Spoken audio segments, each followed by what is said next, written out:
garden update for Sunday, June the 4th. It's been really nice weather lately, and it's supposed to start raining again tomorrow, so it's been probably about 3 or 4 weeks since my last update, and I've had quite a few things start growing just within the last few days because of the sun. And I've also added in a few more pots of stuff. So in here I've put some soybeans, which are already starting to sprout. Actually, I put the soybeans in 2 weeks ago, and they're starting to sprout now. Just with the last few days of sunshine there. And there's also some squash in the middle. And then these are my 3 cherry tomato plants. One's yellow, one's red, one's chocolate cherry. And they're doing pretty good.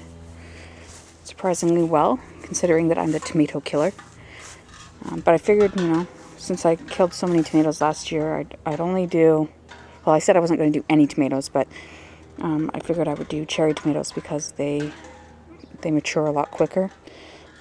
As opposed to seeing a tomato growing, and then like a month later it turns black and dies before I get to eat it. At least like these small cherry ones, they should be fine. I hope. And here, all my cabbage and cauliflower and broccoli. They're getting bigger, but nothing too fantastic yet. It probably won't show up on the camera here, but these cauliflower have really pretty colors along the outside edges of their leaves. Yeah. Then over here, my artichokes, pineapple sage, which is going to get absolutely huge, but I didn't have any other spot to put it, so for now it's in this little tiny pot, and we'll see what happens.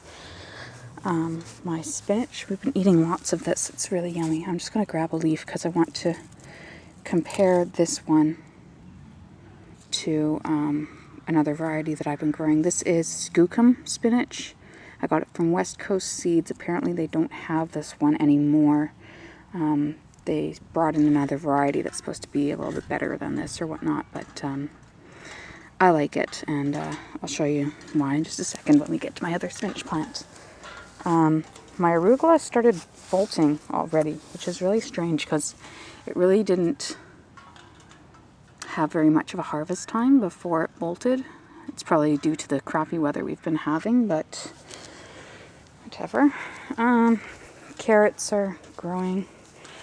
My fairy garden is becoming overgrown here. Those are all turnips. I'm going to have to thin them out because they're doing really well. I had radishes in here. Already pulled those out. They were yummy. Some more carrots. Strawberries have lots of flowers on them. I'm excited for that. Here's some more of my skookum spinach. I have something that's kind of nibbling on my lettuces every once in a while and killing the entire plant, which is kind of annoying. But it's yummy, whatever. It's lettuce. Plenty more seeds. These are my Brussels sprouts. 2 different varieties. These ones over here are Red Bull, which have like a red Brussels sprout. And then these ones are United, which is just a regular green Brussels sprout. Here's my rhubarb. Doing okay back there. I finally planted out this bed. I put corn and some sugar pumpkins. I got the chicken wire over top so the birds don't eat the seeds. But, yeah, that should be good. The corn is Bon Appetit. I got that from Vessie's, and I've got lots of it left over, so I don't know what I'm going to do. I did a square foot gardening in here, so I did maybe about 2 or 3 every square foot. I was finding conflicting information about how many corn plants to put per square foot. Some were saying 1, some were saying 4. I kind of split the difference into 2. Beans, lots of different varieties, and carrots. These ones over here in the corner, those are the carrot seed that Praxis gave to me when he did his free seeds giveaway thing. And I guess those ones must be better than any other carrot around because that's the little plot of carrots that the animals keep digging in. So carrot, those carrots are mighty tasty, I suppose, if they ever get to grow. And still update on the disco garden, as I call it now. All these little shiny metal tinfoil plates that are making noise and reflecting and stuff. They seem to work. You need to put about 1 per square foot though, because in the areas where there were no plates, such as those carrots in the corner, they tended to get attacked a little bit. But yeah, the plates seem to work the best, I found. There's some beets down there. Blah, blah, blah. Okay, this is my other spinach bed. I got these seeds also from West Coast Seed. And this is called Vancouver, and it's already starting to bolt. Again, I didn't get very much of a harvest time from these before they started to go. See, as you can tell that, well, maybe you can't really see it in the video here, but they're getting tall. They're like bolting for the sky sort of thing, you know? And they're starting, some of them are getting little like flowery buds on them. So, I mean, they're still edible, but they're not quite as tasty. Now, let's compare. Okay, I got on my knee here, if the wind doesn't blow it away. That's the skookum spinach. Okay. I'm going to pull off a Vancouver here and try to show you the difference here. Now, don't pay attention to the shape because the Vancouver spinach has already bolted. So it's kind of, the leaves kind of change shape and whatnot. But it's also hard to tell the color on here. But the skookum was a lot darker than the Vancouver. It's kind of a thicker, more juicy leaf.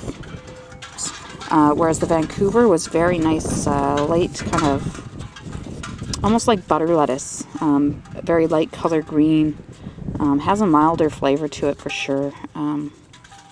Really, it really kind of tastes like a butter lettuce. So that was pretty good. I used it for a lot of the fresh eating, like a lot of salads and stuff. Whereas the skookum, it works really well in like lasagnas and just stir fried up by itself and whatnot. So yeah, since this is bolting, I'll probably let 1/2 of this container just go to seed, and I'll have lots and lots of spinach seed from this, and then the other half I'll rip out and maybe put some more squash. I've got so many different varieties of squash and I don't know what to do, where to put them all. That's interesting. What's this weird plant? Yeah, well, it looks like it's about to bloom, so I'll find out soon enough. Yeah. I'm going to do a quick shot of my crying baby up the stairs, and then we will take a look at my peas out front, and then that will be the end of the video. Hi, Forrest. There's my baby. Say hi, YouTube. Oh, he's waving. Hi. Okay, back to gardening. Hold on. Oops, I lied. Okay, just before I go out front to show you the sugar snap peas, I want to show you my asparagus. These are their second or third year or whatnot. We haven't really harvested them this year. We're going to let them go for another year. But a few of my asparagus spears have become bendy and like rubber. And I don't really know why. There doesn't seem to be any discoloration or bug damage. But they are... Don't mind this. I broke one off the other day. But other than that, I mean, they're weird. They're bendy. I don't know why. It's just that one plant. Hopefully it's... Well, actually, I did kind of maybe mess with the roots a little bit on these plants. So hopefully it's just because I messed with the roots. And I hope they'll come back very shortly. Okay, now to the sugar snaps. Okay, so we're at my front garden bed now. These are my sugar snap peas. They're crawling up one of those trellis, those little green plasticky meshy things, and I just kind of stapled it to the top of my bottom of my deck there, and they've been slowly climbing their way up, and I do mean slowly, but now that they're growing, because it's warmer, they've got hundreds of little flowers on them, so I'm looking forward to eating some sugar snap peas in the near future. Yay! And I'm also glad that they've even grown, because these are seeds that I saved from last year. So that's kind of neat. The rest of the garden, last year I planted dahlias out here, but this year I'm going to try just doing a bunch of plants that butterflies will like. So I've got some strawberry candy daylilies. There's a butterfly bush back there that you can't see. These are some blazing stars. There's Veronica that hasn't sprouted yet over there. It's a baby Joe pieweed. Yeah, and there's little rose bush. I think that is a what do they call it? Sea holly. So it's like a globe thistle thingy looking majiggy. Yeah, there's a little azalea bush that I got from my quilting guild. And we put up our mailbox. Isn't that cute? Hopefully nobody steals our mail, even though it's, before you had to stick it in our door, and now the postie only has to stick it in that mailbox. So hopefully nobody steals our mail. And this is the bulb garden. I've done a lot of work to this garden. I know it doesn't really look like it, but we have these invasive bluebells. You may have seen them in my videos from last year, where I didn't know what they were called, but anyways, there's like billions of them, and they self-seed themselves, and they go everywhere. So this year, I pulled them all out after they flowered, and I've tried to pull out the bulbs, but I can't, just because I've got so many other bulbs in here as well. So I didn't want to kill the other bulbs, so I basically just pulled out the flowers, and hopefully they won't self-seed, and then maybe eventually they'll not come back year after year. But it's such a mess. I really have to do something with this garden other than throwing new bulbs in it every year. I'll have to like tear it out and sift through and find all the bulbs, and I don't know.